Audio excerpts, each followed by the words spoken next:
Ya Tuhan, sebelum kau panggil aku, berilah kesempatan kepada aku untuk memberi makan seluruh anak Indonesia. Indonesia sedang menulis babak baru sejarahnya. Program Makan Bergizi Gratis atau MBG lahir sebagai wujud nyata janji seorang pemimpin untuk menyehatkan anak bangsa. Dari Sabang sampai Merauke, dari pedalaman Kalimantan hingga pesisir Maluku, jutaan piring nasi bergizi dibagikan setiap hari. Harapan pun mengalir agar generasi Indonesia tumbuh sehat, cerdas, dan kuat menatap masa depan.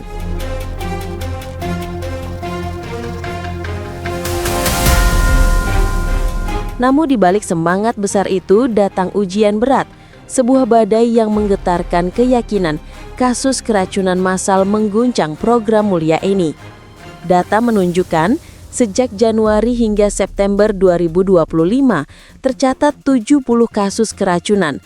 Tak kurang dari 5.914 penerima manfaat terkena dampak. Di Sumatera, 9 kasus dengan 1.000 lebih korban. Di Jawa, 41 kasus mencederai lebih dari 3.600 jiwa. Di Kalimantan, Sulawesi, Papua, Maluku, hingga Nusa Tenggara, 997 anak dan keluarga ikut terdampak. Bakteri berbahaya mengintai dari air yang tercemar, nasi yang basi, ayam yang terkontaminasi, hingga tempe dan bakso yang tak steril. E. coli, Salmonella, Bacillus cereus, Staphylococcus aureus, nama-nama yang bagi rakyat mungkin asing, namun dampaknya nyata.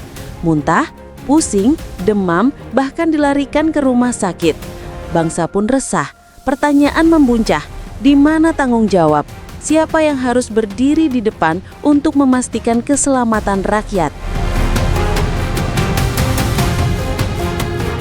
Gratis Pak Prabowo ada instruksi khusus ya Pak untuk bikin Pak kalau makan bergizi gratis ada instruksi khusus nggak Pak? Ya jadi begini, saya baru dari luar negeri 7 hari, saya monitor ada perkembangan itu.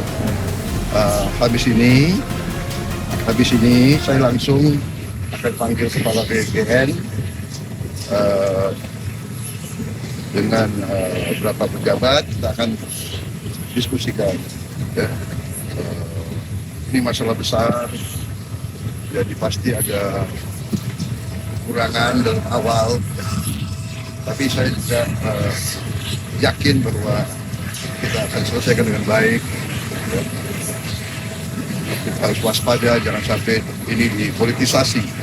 Tujuan Makan Bergizi adalah untuk anak-anak kita yang sering sulit makan. Mungkin kita ini makan lumayan, mereka tuh makannya hanya nasi pakai garam. Ini yang harus kita atasi. Ya.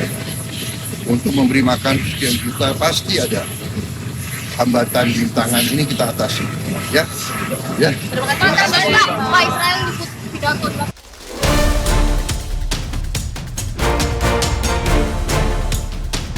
Dalam suasana genting itulah, Presiden Prabowo Subianto mengambil sikap. Ia memanggil Kepala Badan Gizi Nasional, Dadan Hindayana, ke istana. Suasana pertemuan penuh ketegangan, seakan udara ikut menahan nafas. Dadan memaparkan capaian besar. 9.615 unit SPPG telah beroperasi, melayani tak kurang dari 31 juta rakyat Indonesia. Tetapi capaian itu dibayangi masalah. Pada periode Januari hingga Juli, ada 24 kasus KLB dari 2.391 unit. Lalu pada Agustus hingga September, saat ribuan unit baru dibuka, tercatat 47 kasus tambahan. Dadan menundukkan kepala, menyampaikan faktor penyebab, tenaga SDM yang masih hijau, bahan baku tidak layak, air yang kotor, hingga pelanggaran SOP. Semua data itu adalah fakta yang tak bisa ditutupi. Prabowo mendengarkan dengan seksama. Sorot matanya tajam, bukan hanya karena marah, tetapi karena tanggung jawab besar di pundaknya. Ia tahu, satu kesalahan kecil dapat mengorbankan masa depan bangsa. Lalu dengan suara menggelegar, Presiden menegaskan, keselamatan rakyat adalah harga mati. Kita tidak boleh bermain-main dengan gizi bangsa. Ia menginstruksikan langkah heroik, 1. Setiap SPPG wajib memiliki koki terlatih. 2. Wajib ada alat rapid test makanan sebelum disajikan. 3. Food tray harus disterilisasi. 4. Air minum wajib difilter dengan standar kesehatan tinggi.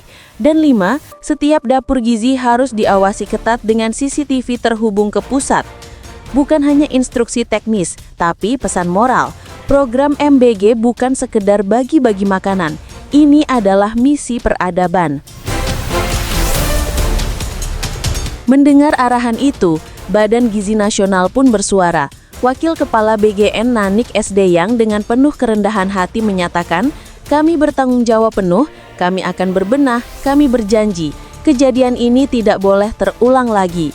Suara itu bukan sekedar janji tapi ikrar di hadapan bangsa bahwa meski sempat terguncang, BGN memilih bangkit, memperbaiki dan menegakkan kembali kehormatan program. Dari istana, dari suara lantang seorang presiden, bangsa Indonesia belajar satu hal. Pemimpin sejati hadir bukan hanya di kala senang, tetapi juga di saat genting. Prabowo berdiri bukan sekadar sebagai kepala negara, tetapi sebagai kesatria bangsa yang menjaga keselamatan rakyat hingga titik darah terakhir.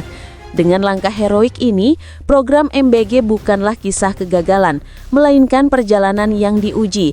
Sebuah pengingat bahwa jalan menuju kejayaan bangsa tidak pernah mulus, namun dengan kepemimpinan yang kuat, Indonesia akan terus berdiri tegak.